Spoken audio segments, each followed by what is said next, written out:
Hindi asfaltado, hindi semento. Naalala ko na parati kaming lumalapit sa mga politiko. Humihingi ng tulong kung pwede asfaltuhin, ayusin ang kalye sapagkat ang kalye namin pag umuulan, maputik.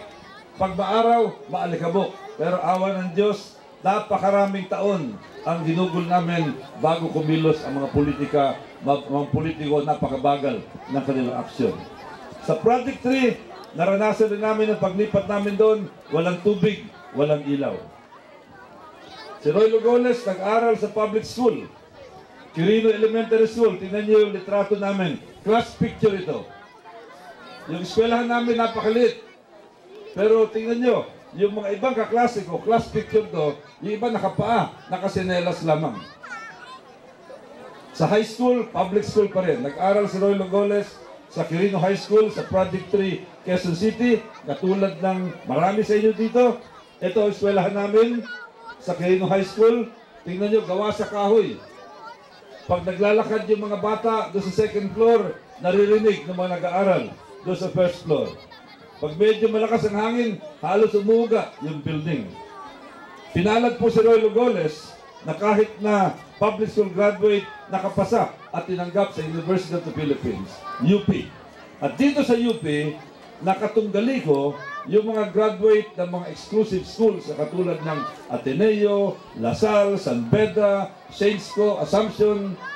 At pinili si Roy Lugones, napili po na maging miyembro ng UP debating team, naging debater. At dito na unawaan ko at natutuhan ko yung pakikipagdebate na ngayon ay nagagamit ko ng gusto bilang isang kongresista representing ang 2nd District ng Parañaque. Lumipat ng Philippine Military Academy, PMA, naging kadete. Ayan po yung litrato ko, nung ako kadete, ako yung nasa gitna. Tingnan nyo, slim na slim. Pero hindi ako natapos sa PMA, sapagkat pagkaraan ng 2 buwan pa lamang, ako po'y pinapunta sa Amerika, napili ng gobyerno para maging isang kadete o midshipman sa isa sa pinakabantog na akademya sa Amerika. Ito yung United States Naval Academy sa Annapolis. Kilalang kilala, isa sa pinakamataas na eskwelahan pagdating sa mathematics at engineering. At makikita nyo, ano ba ang itsura nitong eskwelahan ito? Alam nyo, si Roy Lugones galing sa Romblon, galing sa public school, galing sa Project 3, biglang tumuntong sa isang napakasikat at napakagandang eskwelahan, Annapolis. Kaya tingnan nyo, ito yung itsura ng Annapolis habang may parada. Itong litrato nito, yan yung dormitorio namin, yung Bancroft Hall. Diyan kami nakatira, diyan kami natutulog, parang palasyo. Ito yung mess hall namin, diyan kami kumakain. Ito naman yung simbahan namin, ang tawag ng chapel, pero tingnan nyo, parang cathedral ito, sa ganda. Ayan, chapel pa yun. Sa loob, tingnan nyo yung loob ng aming chapel. Yan naman yung mga ibang mga buildings namin, yung Hubbard Hall. Ito yung academic building namin, diyan kami nagka-classroom. Sa academic building yan. At yan pa yung mga ibang gusali. Kita nyo talagang napakaganda. At yan yung view ng Naval Academy mula sa dagat sapagkat nasa tabi ng dagat ang Naval Academy. Ito yung mga naka-formation ng mga kadete, mga midshipmen. Ito naman kami habang nag-sport. Merong parada. Ito litrato ng parada. Ito yung litrato ng graduation. At alam nyo si Roy Lugones, ang major mathematics, parating scholar sa Naval Academy. Napili si Roy Lugones, bagamat dayuhan, na humawak na isang mataas na pwesto sa brigada, Brigade of Midshipmen, naging company commander.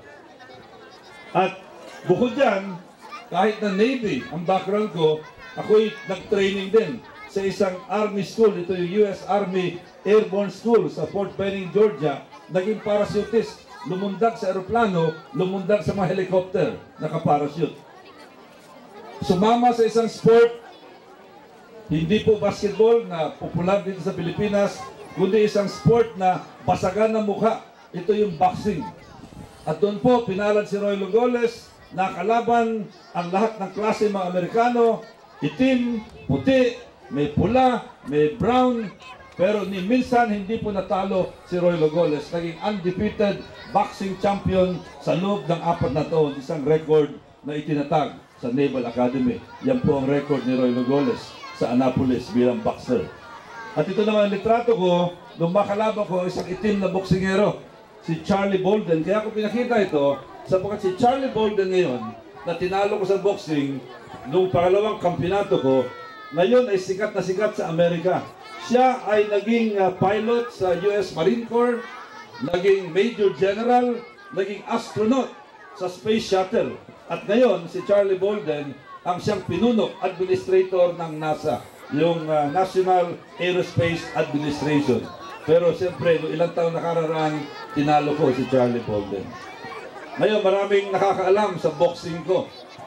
Ang sabi nila, Congressman, alam namin, naging champion ka sa boxing, pero medyo matagal na yon. Ang tanong namin, kaya mo pa bang mag-boxing?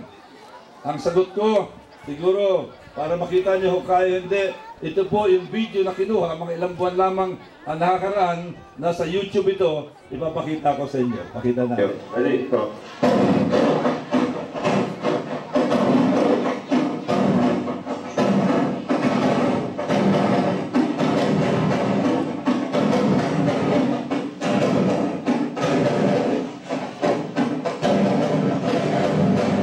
Yan. So, ano, kaya o hindi? Kaya pa ni Congressman Goles. Pero ito gusto ko sabihin sa inyo. Si Congressman Goles po, isang mapayapang tao. Hindi po ako bayolente. Wala po akong record na pagiging bayolente. Pero bayolente lamang si Roylo Goles sa loob ng ring. Pero alam nyo, itong sasabihin ko sa inyo. Kung kakailanganin, kung kailangan maging bayolente para ipagtanggol ko ang inyong kapakanan.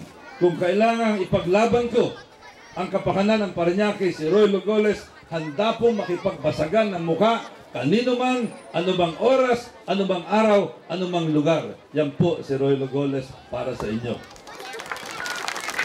Pagbalik sa Pilipinas, galing sa Amerika, pinagpatuloy ko ang aking pag-aaral, kumuha ng Master in Business Administration, MBA, at doon gumraduate ng valedictorian, number 1 po. Nahirang na Postmaster General. Marami sa inyo nakilala ko bilang Postmaster General, at dito nakalaban ko, nakipaglaban ako sa mga sindikato doon, mga kilabot sindikato na bumibiktima ng ating sulat ng mga pakete, ng mga parcels. At dahilan dyan, ako'y nakatanggap ng isang award, yung 10 Outstanding Young Men o TOYM Award noong 1982.